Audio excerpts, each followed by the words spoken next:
নমস্কার। আজকে খুব সহজ উপায়ে জানবো ডিসি মোটরের ব্যাক ইএমএফ কি। ব্যাক ইএমএফ হচ্ছে যখন আমরা ডিসি মোটরের মধ্যে ভোল্টেজটা অ্যাপ্লাই করছি, সেখানে ফিল্ড ম্যাগনেটগুলো এক্সাইটেড হচ্ছে, আর কি হচ্ছে আর্মেচারের যে কন্ডাক্টরগুলো আছে তার মধ্যে দিয়ে কারেন্ট ফ্লো হতে শুরু করছে।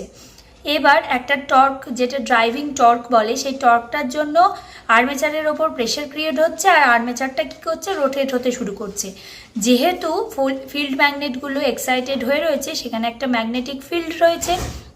এবার ম্যাগনেটিক ফিল্ডগুলোর মধ্যে ফ্লাক্স রয়েছে। আর্মেচারটা যখনই রোটেট করতে শুরু করছে, সেই ফ্লাক্সগুলো কাট হচ্ছে আর কি হচ্ছে, লেনজেস ল অনুযায়ী একটা ইএমএফ জেনারেট হচ্ছে।